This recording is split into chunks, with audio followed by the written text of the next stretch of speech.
क्या कहीं ना कहीं संडे की हिंसा के बाद ये जो फीस का आंदोलन था वो अब एक पॉलिटिकल आंदोलन बन गया? वो फीस का ही आंदोलन है अभी भी सर। जेएनयू में फीस बढ़ाई गई है, जो फीस बढ़ाई गई है वो अगर लागू होता है तो जेएनयू देश की सबसे महंगी यूनिवर्सिटी हो जाएगी, सबसे महंगी सेंट्रल यूनिवर्सिटी बन जाएगी।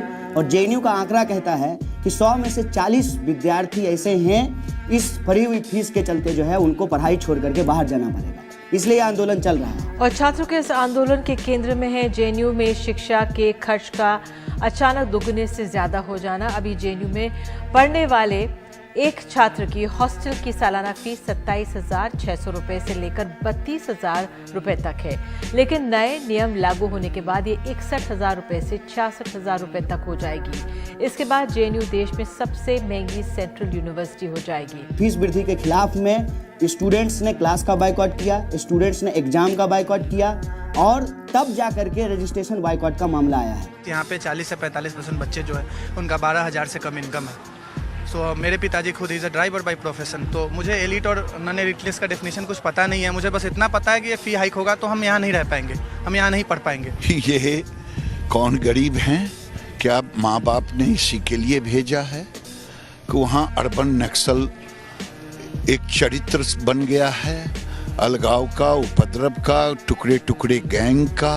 विद्यार्थियों के पढ़ने के अधिकार के लिए ही आंदोलन चल रहा है कि इस देश में गरीब का बच्चा भी आंगनबाड़ी गरीब को बेच रहा है। फिर गरीब को मत बेचो यार, गरीब को मत बेचो। गरीब गरीब गरीब गरीब क्या है? नरेंद्र मोदी गरीब है, चाय बेचते थे लेकिन अब मतलब अमीर हो गए हैं। मोदी जी, आखिरी सवाल ये है, आप फकीरों की तरह रहते हैं, आप फकीर अपने आप को बताते, आपको अपने लिए कुछ नहीं चाहिए, एक फकीरी है आपके स्वभाव में।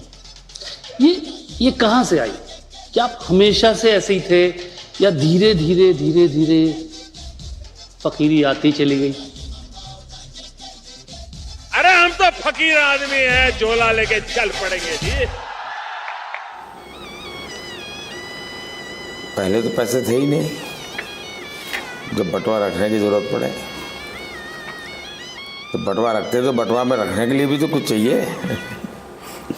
अरे गरीबी मत बेचो, गरीबी बेचता है ये सब। प्रधानमंत्री को गाली दे रहे हैं, बताइए। अरे प्रधानमंत्री बोलते हैं कि हम गरीबी मत बेचो, गाली क्या होती है? प्रधानमंत्री बोलते हैं कि हम गरीब हैं। गरीब गरीब गरीब गरीब क्या है? गरीब गरीब गरीब गरीब गरीब गरीब गरीब गरीब गरीब गरीब।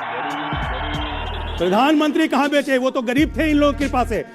वामपंथियों ने यानी साम्यवादियों ने, कम्युनिस्टों ने और कांग्रेस ने मिला के देश को गरीब रखा और आज देश में इकोनॉमी मूव करने लगी है। गरीब गरीब नहीं रहे। जीडीपी 5% हो गया है, जीडीपी 5% हो गया। अरे घबराओ मत, देश अमीर हो गया। तो यूं जेएनयू का तो नहीं पता, लेकिन विकास पर लाठीचार्ज जारी है।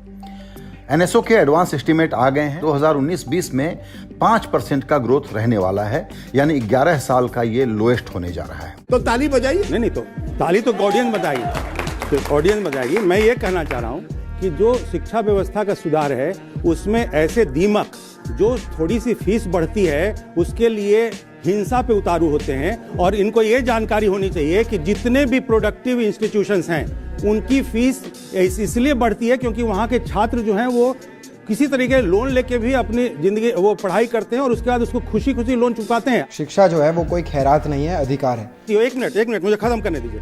लेकिन यहाँ पर इन लोगों को क्या है, ये लोग बुढ़ापे तक वहाँ पर मौज काटते हैं। मैं भी रहा हूँ ना जेएनयू में, मैंने देखा है कि ये लोग कैसे पैरासाइट्स हैं। एक पैरासाइट का तबका है वहाँ। आप अब उसे पैरासाइट कह रहे हैं? पैरासाइट ही तो है जो वहाँ पर जमा रहेगा 40-40 साल तक की उम्र में। इसमें मैं ये कह रहा हूँ कि 30 साल में हमने पीएचडी की तो ये गुनाह है और 33 साल में प्रधानमंत्री एमए किए तो ये बड़ा वाहवाही का बात है। और जेएनयू में ऐसे लोग जो पैरासाइट्स हैं उनको क्लीनिंग ऑपरेशन। एक मिनट सर, इन्होंने एंड में कहा कि पैरासाइट्स का क्लीनिंग ऑपरेशन होगा। जो भी कहे सर, ये भाषा मुझे विद्यार्थियों के लिए बोलते हैं। वो छात्र नहीं है, वो छात्र नहीं है, वो भारत तेरे टुकड़े होंगे गैंग है। टुकड़े टुकड़े गैंग जो दिल्ली के अशांति के लिए जिम्मेदार है, इसको दंड देने का समय आ गया है। सरकार जो है वो हथियार रोक नहीं देती है, हथियारों को पकड़ के ठोकती है। ठोकती है तो ठोक दीजिए। हाँ तो ठोकाओगे, जैसे गांधी को ठोक दिया था, ठोकाओगे। यदि सुधरोगे नहीं तो ठोकाओगे। लोगों को ठोक देना, यदि सुधरोगे नहीं तो ठोकाओगे, ठोक देंगे। सुधरोगे नहीं तो ठोकाओगे। मारिएगा किस चीज से? सुधरोगे नहीं, गोली से मारिएगा कि एक मिनट के लिए मान लीजिए कि सरकार और पुलिस के आरोप सही हैं। मान लीजिए कि राजनाथ सिंह ने कहा कि हाफिज सईद के साथ इन लड़कों के संबंध हैं। उस बात का क्या हुआ? किस आधार पे गृह मंत्री ने कहा? क्या उस बात की चर्चा चार्जशीट में है? क्या यह बात कही गई है कि फर्जी ट्वीट के आधार पे यह फर्जी बात देश के गृह मंत्री बोल रहे हैं? इसके अलावा हम जहां कहीं भी जाते हैं, हमारे ऊपर जानलेवा हमला करने की कोशिश की गई। आपने उमर का नाम लिया, उमर के ऊपर गोली तक चलाई गई। मैं जो है पुलिस की कस्टडी में था और न्यायालय परिसर में कुछ वकीलों के द्वारा हमारे ऊपर हमला किया गया और उस मामले में दिल्ली पुलिस ने कोई कार्रवाई नहीं की है, कोई चार्जशीट फाइल नहीं किया है। ठोके जाओगे, चिंता मत करो। अभी छोटे अरे वो तो हम बताएंगे, हमारा समय होगा, हम बताएंगे कि कब। आपके फांसीवाद का आइडियल कौन है? हमारा कोई फांसीवाद नहीं, हम राष्ट्रवादी हैं। राष्ट्रवादी? हम राष्ट्रवादी है। तुम कम्युनिस्ट हो, साम्यवादी हो। अच्छा आदमी है कि खराब आदमी? हम राष्ट्रवादी है। अच्छा आदमी, तुम आप लोगों का राष्ट्रवाद दूसरे देश का। अच्छा है कि खराब आदमी? मुसोलिनी का क्यों बीच में पड़े हो? अच्छा है कि खराब? राष्ट्रवाद में मुसोलिनी नहीं आता है। राष्ट्रवाद नहीं। अरे तो स्टालिन कैसा था? माओ से तुम कैसा था? स्टालिन और माओ से का समर्थन नहीं करते हैं, बोलिए। अपना जवाब दे दो। आप हिटलर विरोधी है ना? मैं देश प्रेमी हूँ। गोडसे विरोधी है कि नहीं, यही पूछ लीजिए। मैं राष्ट्र प्रेमी हूँ। गोडसे विरोधी है? गोडसे विरोधी है? एक चीज सुनिए, अरे गोडसे विरोधी है कि नहीं है? नहीं है देश को। नहीं है, नहीं है, नहीं है। शाबाश, सुन लो, आप देशद्रोही हैं, आप देशद्रोही हैं। सुनो, आप देशद्रोही हैं। गोडसे यहाँ विषय नहीं है। गोडसे का समर्थन देश में करता है, वो देशद्रोही है। नाथूराम गॉडसे देशभक्त थे, हैं और रहेंगे। गोडसे जिंदाबाद। देख लीजिए उधर। एक मिनट, विषय नहीं है। देख लीजिए गोडसे जिंदाबाद। बोलो जोर से बोलो दोस्त। खड़ा होकर बोलो, इसका फोटो लीजिए, इसका जिसमें कैमरा ले लेके फोटो लीजिए इसका। खड़ा होकर बोलो गोडसे जिंदाबाद। खड़ा हो जाओ। मुझे लगता है कि नाथूराम गॉडसे भी एक राष्ट्रभक्त था। मुझे लगता है कि राष्ट्रभक्ति से ही ओतप्रोत था। स्टूडेंट यूनियन की मांग ये है कि बढ़ी हुई फीस वापस ली जाए। जिन लोगों ने जेएनयू में हिंसा की है, निष्पक्ष जांच करा करके उसके ऊपर कार्रवाई हो।